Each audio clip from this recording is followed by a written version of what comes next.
Hey there, Mama, and welcome back to the Moms Overcoming Overwhelm podcast, episode number 129. I'm Emily McDermott, and I am here beside you on this journey as we work together to declutter your home, head, and heart. As summer is about to start, many of you have been coming into the free Facebook group at tinyurl.com/moms overcoming overwhelm and saying, help, help me, Emily. I want to declutter because these kids are at home and they're driving me nuts. And maybe you need some extra motivation to get back on track on your decluttering journey. In today's episode, I am going to be going over 10 myths that you are probably believing that if we can overcome these limiting beliefs, we can get back on track with decluttering. So what do you say? Grab that notebook and pen and let's dive into today's episode. Hey there, Mama. Are you tired of all the stuff crowding your home, calendar, and mind? Do you wish you could say goodbye to the endless to-do list running around in your head? Want to declutter but don't know where to start? You're in the right place. Welcome to Moms Overcoming Overwhelm, where you will find proven and practical solutions to declutter your home, head, and heart. Hi, I'm Emily, a wife, boy mom, and simplicity seeker. I struggled to get pregnant and felt overwhelmed until I discovered decluttering could create the physical and emotional space I needed to become a mom. Now, 2 kids later, I've transformed my life and motherhood by developing simple systems around decluttering, capsule wardrobes, kid stuff, cleaning and tidying, meal planning, time management, and more, and I can't wait to share them with you. If you're ready to reclaim the time and energy you crave, be present with your kids, and finally enjoy the life and motherhood you so deserve, let's kick overwhelm to the curb, shall we? Grab your lukewarm coffee, your notebook and pen, and clear off some counter space. Let's do this. Today's featured review is from AJE85, and it starts, excellent advice for parents. Emily does a great job giving tangible suggestions on how to manage stuff, time, etc. I really appreciate the varying length of her podcasts, as sometimes I only have a couple minutes in the car, and other times I have longer to listen.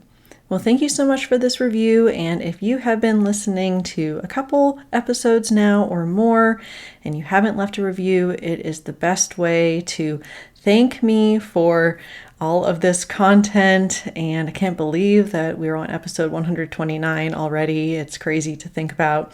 And so if you have an Apple product, either an iPhone or an iPad, and can get into Apple Podcasts, go ahead, find my show, scroll down to write a review. It would mean the world to me. And I am going to be doing a giveaway sometime in the summer, a little review party giveaway. And so be on the lookout for that. Okay, we are going to dive into these 10 myths. These are things that I hear all the time from people in the Facebook group and also my clients, and I hope that this will be an encouragement to you. And number 1 is, of course, I don't know where to start. Well, yes, we hear this a lot because there is a feeling of overwhelm when there's so many things that require our attention. And in episode 5, I talk about my recommendation of where to start, which is your car. We want to start in the most unemotional areas because decluttering is decision making, and we want to start with the easiest decisions first. So I recommend your car, the bathroom, the refrigerator. We want to make it so easy you can't say no, and then once you're able to declutter in those areas for short spurts of time, then you start to build momentum. And every time we have a decluttering challenge in the Facebook group, which we have about every other week, I always recommend that if people are starting this journey at the beginning, that they start in those unemotional areas, because usually you could tackle your car or a medicine cabinet or part of your fridge in 10 to 15 minutes, which brings us to myth number 2, I don't have the time. Now, I don't have the time is an excuse that we can use for a lot of things, or a myth that we can believe. But one thing I want to share with you from my own personal experience of being on this journey for almost 10 years now is that the return on investment for your time decluttering is at least tenfold the time that you're putting in. And so we always will be prioritizing what matters and making space and time for that. So we have to really understand what the benefits are of a clutter-free home that we want for our own lives. So maybe that is more peace. Maybe that's more time to spend with our family. Maybe it's just not feeling that anxiety and overwhelm. So you have to decide what a clutter-free home means to you, and then be able to put aside these short pockets of time, 10 minutes, 15 minutes at a time, and understand that return on investment is going to be huge.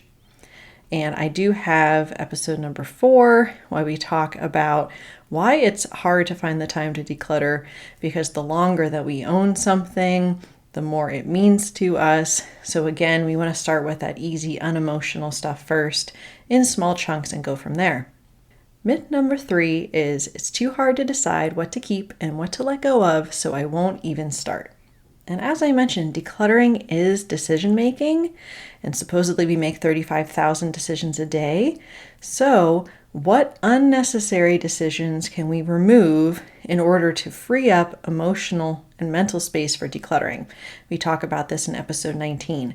So maybe for a season, you're going to decide that you have the same breakfast every day, or you do theme nights for dinner, or you have a limited capsule wardrobe, and that will free up more time and energy so that you can focus on maybe some of those more difficult decluttering decisions when you get past the unemotional and easier decisions.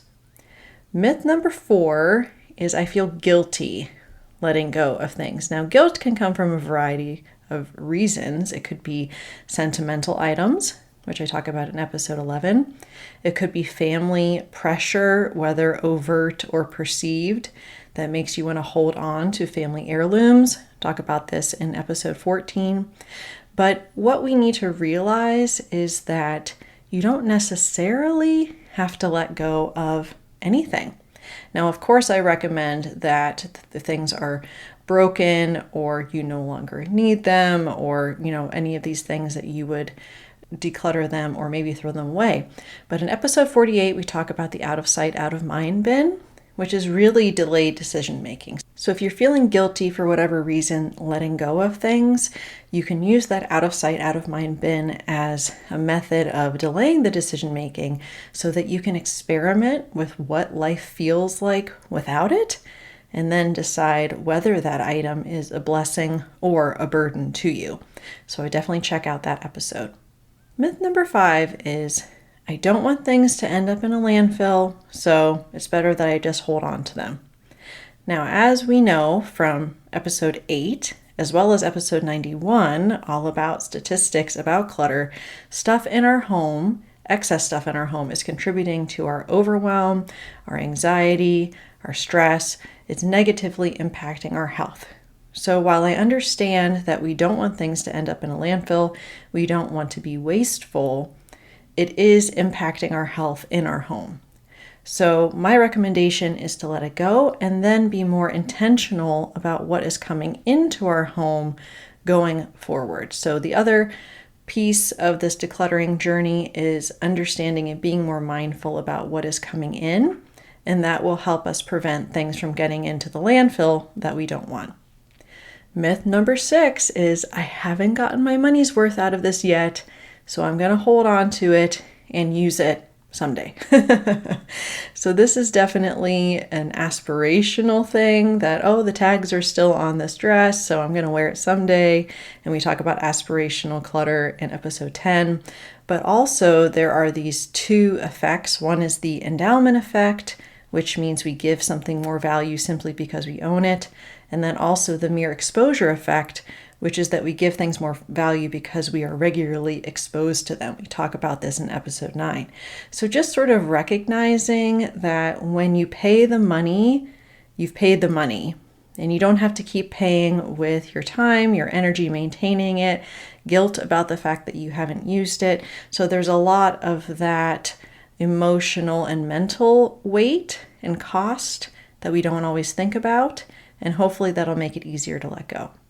Myth number 7, my family isn't on board, so it's too hard to maintain a clutter-free home because I'm the only one that cares about it. We've all felt like this at some point, right?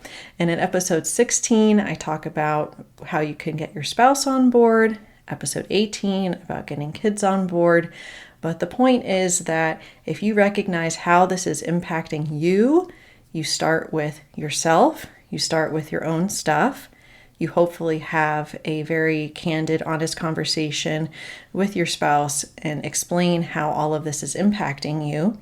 And that will hopefully help them understand, yes, this is important for our family and for our family's health. So it is possible to get family members on board, but of course we want to start with ourselves and never give up. I'm almost 10 years into this journey, and now things are a lot easier than perhaps they were at the beginning. It's all my kids have ever known. My husband is very good about giving me stuff to donate, so it is possible, but we always want to start with ourselves first.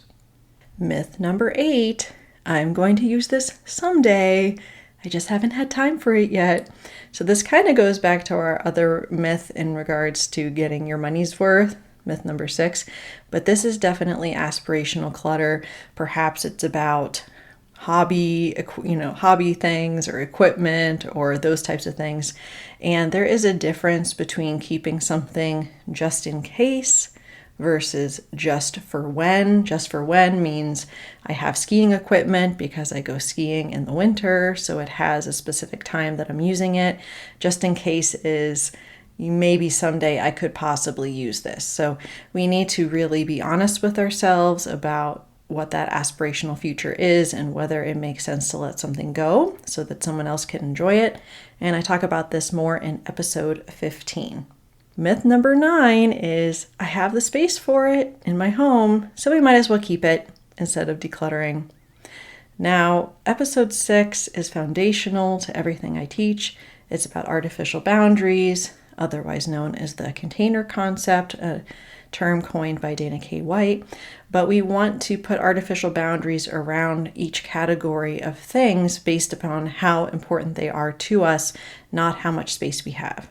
And in episode 30, we talk about our capacity and why it's very important to make decisions about what we keep in our home and also how we spend our time based upon our capacity to manage it, not how much space that we have. And finally, myth number 10, I'm just not an organized person, so it's okay to live this way. That is definitely a limiting belief because organization, like so many other things, is a learned skill. And I am happy to help you flex those decluttering and organization muscles, definitely in the group. I also, of course, have my coaching, either in person or virtual. You can go to simplebyemmy.com/coaching for more about that. But I always like to think about the impact on my kids and asking myself, what is a cluttered home teaching my kids? And what memories are they having in my home if it's messy and cluttered and I'm always looking for things or never have time for them? And what would decluttering and simplifying teach them? In episode 44, I go over 8 values that decluttering teaches our kids. And so I like to think about it that way because we are able to make changes. It isn't that we have this fixed mindset about who we are, but we have the growth mindset about how we can change. And if you're still feeling stuck, you can check out episode 61 with 5 mindset questions to ask yourself to help you get unstuck on this decluttering journey. So I hope that this episode was helpful to help you overcome some of these limiting beliefs, to stop believing some of these myths. And on Thursday, we're going to be talking to Desiree Endries from the Minimalish podcast. This will be her second appearance on the podcast. And we're going to talk about making minimalism your own and the 4 pillars of minimalism and how an overwhelmed mom can incorporate them into her daily life. So I can't wait to see you on Thursday. Bye for now. If you like today's podcast, here's what you can do. Just take 30 seconds to leave me a review. I know you're a busy mama. You're overwhelmed, in fact, but 30 seconds of your day makes such an impact. I'll be blessed by your words. They'll definitely make my day. And who knows, you might be entered for this month's giveaway. In Apple Podcasts, scroll down to write a review. Thanks so much for your time. I'm so grateful for you.